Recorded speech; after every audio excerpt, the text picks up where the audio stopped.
now listening to Blurredcast, presented to you by Blurredography.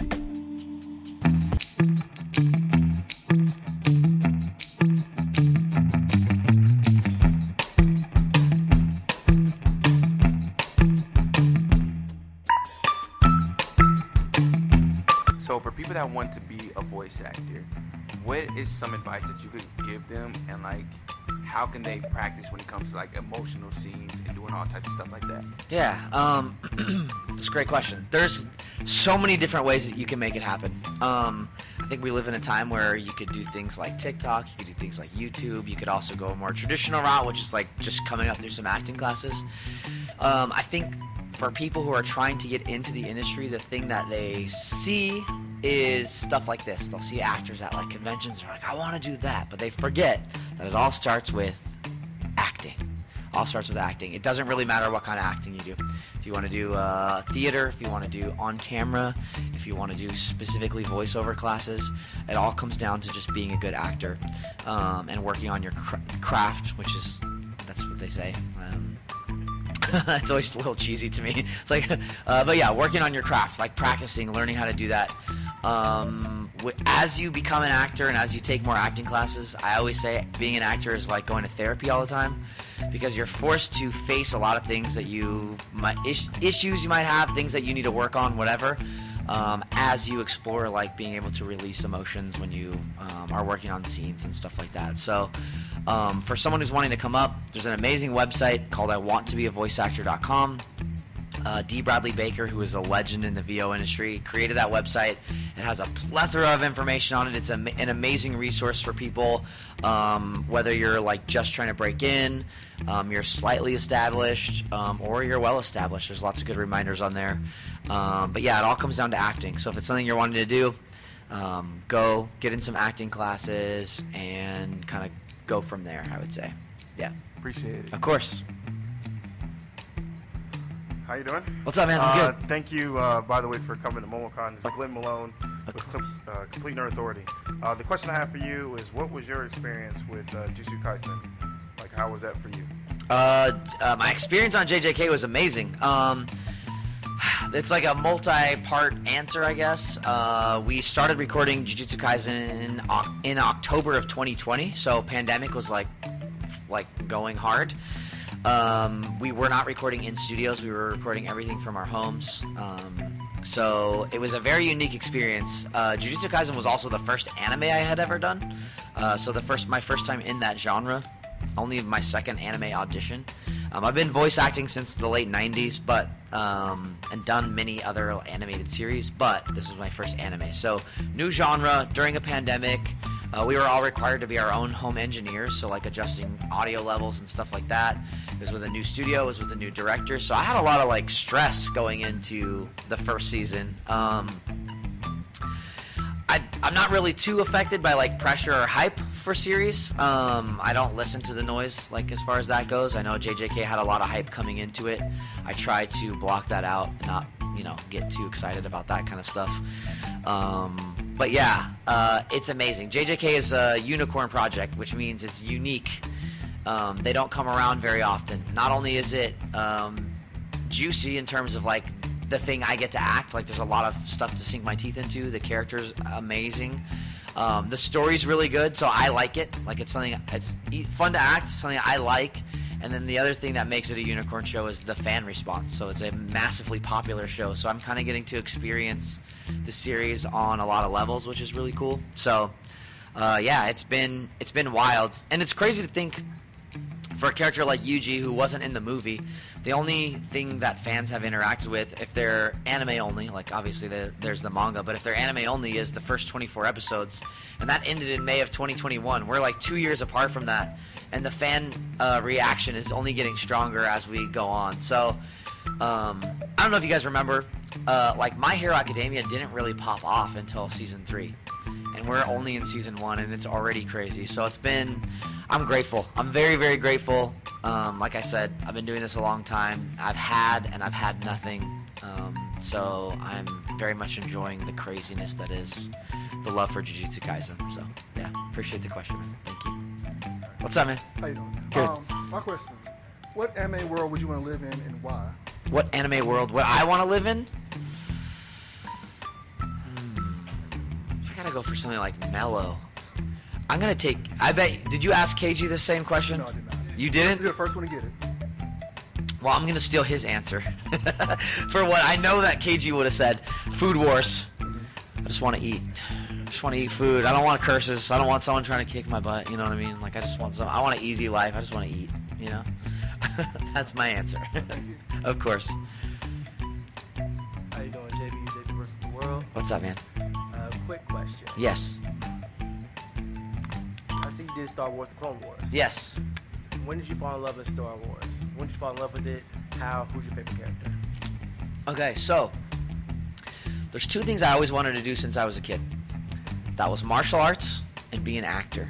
I used to beg my parents to put me in kung fu and to get me an agent. Like my earliest memories are of that. So I started martial arts when I was 11, and I was competing very heavily in martial arts from childhood through like post-college. Like really like for a long, long time. I was so involved, I missed like normal people stuff. So like movies, music. When I went to college and like people were like, what kind of music do you listen to? I'm like, whatever's on the radio, like I don't know, or like whatever my teacher had on when we were like training. Like I just didn't have an awareness of lots of stuff. I grew up in the 80s, so like I did know like when I was a kid, like Ninja Turtles and things like that. And I have an older brother who was born, thank you so much, older brother who was born in 1970, and he came up on Star Wars. So I kind of got a lot of that stuff through him, like over family dinners and stuff like that. So I would say that I had a really big awareness of Star Wars and how important it was to like culturally significant it was, I would say. But I also just like didn't have time to do stuff, and I was never at home to watch movies or go to the movies or things like that until much later. So I came to the Star Wars fandom significantly later. But I was a fan of Star Wars: The Clone Wars when it was on Cartoon Network, and then when I got an audition for season 3, first 3 episodes of season 4 are the ones that I was in. I didn't know that it was Star Wars. Everything had code names. So I got this audition for this character, and they gave me an example of a character they wanted it to sound like. They sort of had like an Admiral Akbar-esque reference. So I was like, oh, I wonder if this is Star Wars. I don't know. Didn't know. Get the call that I booked it. They're like, okay, you booked the show. Go to this studio at this time. And I'm like, okay. So I go. I'm sitting in a waiting room all by myself. No one was there. And a PA walks out, and she hands me a piece of paper. And she's like, we'll be right with you. And I'm like, what show is... Like, couldn't get anything out. She's already gone. She's like around the corner. I'm like, dang. Like, okay. I'm like, what is this? I think it's a contract, something like that. It's a letter, okay? It's a letter on official letterhead from Lucasfilm, okay? And it says, Dear Mr. McArthur, on behalf of George Lucas, we'd like to welcome you to the Star Wars family. And I was like, I gotta go call my mom. I was like, I've got to go tell someone about this, which you're not supposed to do. But yeah, so that was kind of like my entry point, really. And all the other actors, that show was unique in that it recorded ensemble, which means we recorded in a big group. So I was in there with like all the main actors, the legends of VOD, Bradley Baker, like all these guys were in there. The cast of that show is phenomenal, and they're all super, super nice. So that was kind of like my first thing. And then, I mean, I did go see like episode 1 and stuff like that, but I wasn't like the guy who lined up. I just didn't know. But now, I'm a fan. The Mandalorian's amazing. Like, I love that we're seeing like different, we're getting different stories from the universe. Again, because I did martial arts, like anytime Donnie Yen is in a movie, I'm all about that movie. So like, yeah. So it's been amazing, and the fandom has also been amazing. I mean, it's been years. I think I did Clone Wars in 2012 or 2013, or it aired in 2012 maybe. People come up and ask for pictures of Prince Lee Char. I heard we just saw him. I'm not caught up on this season of Mandalorian yet, but I heard we just saw him like briefly in like a cold open for one of the episodes. We saw Lee Char, I think, Prince of the Mon Cala. So yeah, it's been amazing. It's really cool to be a part of. I hope one day I get up to Skywalker Ranch. I get to like tour that place or something like that. It'd be super cool. So yeah, you guys are all invited. Yeah. Thanks, man. Appreciate you. Good afternoon. Hello. James with the Lookout Anime Network. What's up, James? I just wanted to know if there's any scenes in the upcoming season 2 of Jujutsu Kaisen, or even possibly after that, that you're looking forward to record as Yuuji, or maybe even scenes that you're excited to see your castmates record as their characters? Oh man, I want to keep this as spoiler-free as possible, but I think season 2 is going to be absolute fire. Do you read the manga? Yes. Okay, so I think seeing that animated, I think we're so lucky. The source material is amazing, but Mappa is also doing such good work. The animation we saw in season 1 was incredible. What we've seen so far in the trailers for season 2, the animation looks amazing. The whole Shibuya arc, I think, is just going to be absolute fire.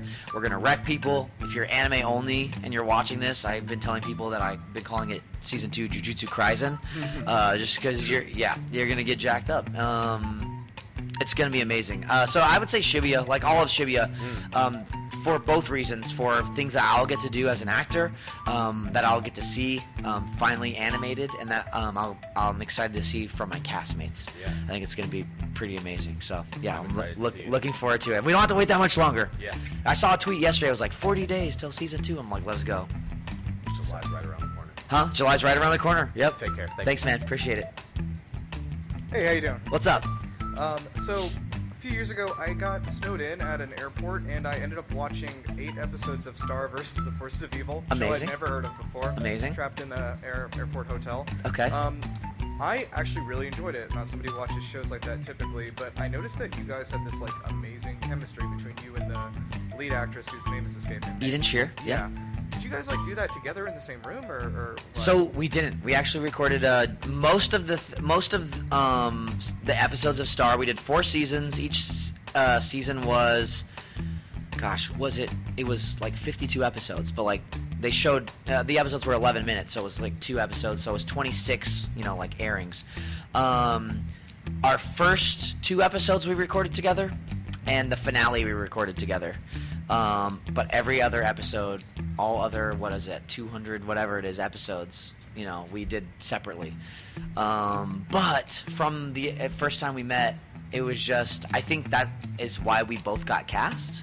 Is when we recorded the pilot as our like final audition to be those people, and I'm pretty sure Eden was already gonna be Star, and they were just making sure that I was gonna be Marco, because she's really famous and I'm just a guy.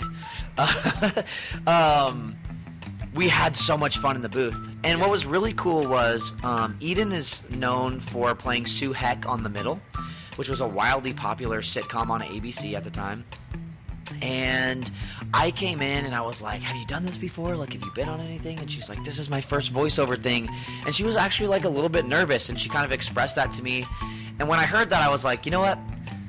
I'm not going to worry about how good I'm doing. I said, my job is to make her look as good as possible, to make sure that she feels comfortable and that we just like have a good time, and that nerves aren't the reason that get in our way. And we had so much fun. We just had so much fun recording that initial, like the first episode was the pilot, so it ended up airing.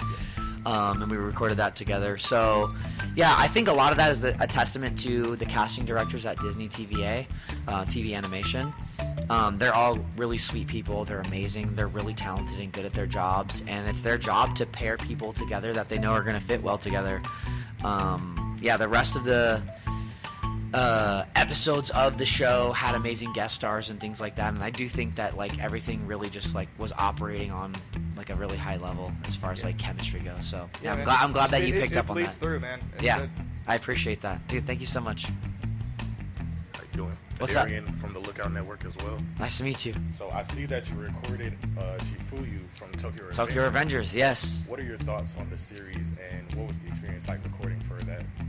Oh man, so the same studio that does Jujutsu Kaisen does Tokyo Revengers, Studiopolis in Los Angeles, and they handed me a gift with a bow wrapped on it that was the role of Chifuyu. I didn't have to audition anything. They just called me up and said, we have this good boy, and we need a good boy voice. I voice good boys. Marco Itadori, Chifuyu.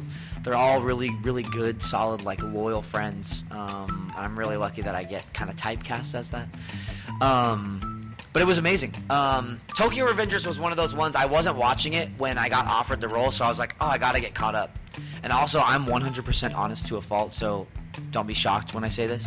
I started watching Tokyo Revengers, and I was like, why do people like this show? I do not understand why people like this. And then, like, somewhere around, like, episode 8 or 9, I was like, I need to know what happens next. And then it just got worse from there, and I was like, okay, I'm hooked. I don't know how this happened. I don't know where it came from. This guy still won't stop crying, but I need to know what happens next. I really care about everybody. I think Mikey is such a cool character. And I'm like in. Like, I love Tokyo Revengers. I think it's a really fun show. I get why the fandom is so strong, and why people love that show. It's really fun. It's really fun. So yeah, it's been amazing. Yeah, thanks, man. Hey Adam, nice to see you again. Good to see you, buddy. So my question is, when you went through the process of recording the shows I've seen you in so far, which was Star Wars, Star Versus, and Jujutsu Kaisen. Yeah. What were some of the really big differences in the recording process for those, and in which one did you enjoy being a part of the most? Ooh, look, anytime I'm getting a paycheck, I'm happy. I'm happy to be there. I'll show up with a smile on my face. When I'm in that booth, it's my favorite role I've ever done. Do you know what I'm saying? And I learned that from Rob Paulson, who's been working a very long time, and I would like to also do the same thing. But it's massively different. Recording a show, like a Western animated show, versus dubbing like something that is made in Japan, stuff like that. When you record a show like Star Wars Clone Wars or Star vs. the Forces of Evil, when I go in, I'm lucky if I see any kind of drawing at all. There's definitely no animation done. Maybe you'll see a storyboard, which could just be a static image that's like a sketch, basically. Sometimes they edit those together and you'll see like general movement, but even then it's like stop motion. And then I have a script. What's really cool about that is there's a lot of opportunity for improv, ad-libbing, seeing what else you can bring to the character, what I call the life between the lines, which they can then animate to. You know, sometimes in a series like Star Wars Clone Wars, for example, Prince Lee Char had just lost his father, and he was tasked with kind of rising up really quickly to then lead the people of Mon Cala. And a lot of people didn't want him to be the new prince or the king or whatever. So there was a lot of moments where, you know, he would be like having a hard time with something, and then, you know, the line might be like this is totally made up, but it's like, you know, like, what am I gonna do? I'll never be my father. And, you know, like, some people might say, like, what am I gonna do? I'll never be my father. But when you're there animating to whatever you do, it could be like, what am I gonna do? I'll never be my father. You know, like, and they can, like, make his chest rise, and you can see those breaths, and you can really hit those emotional moments, and, you know, they animate that beautifully. Same thing with Star. Lots of humor and stuff came in between the lines. Marco, like, hitches in his voice, screams. Marco's constantly screaming for Star. Varying lengths of stuff. So sometimes they'll write something that's really funny. There was a character in an episode of Star vs. the Forces of Evil who made pizza, and Marco loved his pizza. And I want to say, I forget what he yelled, but there was like varying lengths of like, Marco, and I was like, how long do they want this to go on? I'm like, it would be hilarious if it went on for like 3 minutes, and that was just the episode. Very Family Guy-esque kind of humor. But, you know, we record varying lengths, and then they animate to that. Jujutsu Kaisen, much different. All the animation's completely finished. It's like acting in a box. You have a start and an end, so you have to do all your acting within that. And there's very little moments, unless the character's back is to the camera and you don't see them, that you get to add something or like kind of breathe life into it. So I call it acting within a box. It all goes back to acting, like I said about the voice acting. You know, when we were talking about that, it all goes back to acting. It's just the technique is slightly different, you know. So you do have to have an eye. It's rubbing your stomach and patting your head when you're dubbing. You're watching somebody start to move a mouth. You have to fit it in. You have to end it at the same time. All that stuff, and also like be acting, not just like reading. So you're doing a lot of things at once. I liken it to like vocal gymnastics, but it's super fun. It's super fun. It's just another like technique. Yeah, so it's either way, you're having fun for different reasons. So Great, yeah. Thank you. Of course, dude. Okay. Take your time. All right, so you have talked about you doing Kung Fu. Yeah. You have been featuring a couple of documentaries. Yes. Yeah. Can you hear about that? Oh man, Those were wild. I have some wild stories. Yeah, basically there was a Chinese-owned production company in Northern California that wanted to take non-Chinese as hosts to China to basically see how what they have learned about China here held up in China, with the purpose being spreading Chinese culture to the West. So as a Chinese martial artist, as a non-Chinese Chinese martial artist, I got to go and host 2 documentaries about Kung Fu. The first one, I basically traveled all around China training with a bunch of different like amazing teachers, literally like old school Kung Fu movie style. Old dudes with the white beards on top of the mountain, like hitting me with sticks, like crazy stuff. Amazing, so much fun.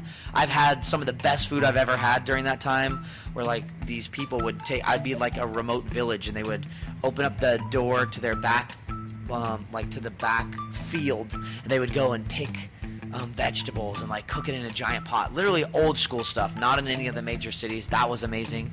The second time I got to host a documentary, I followed the group of Shaolin warrior monks all around the world, but I also got to stay at the Shaolin temple for a couple weeks and like basically like live there with them and train and stuff like that.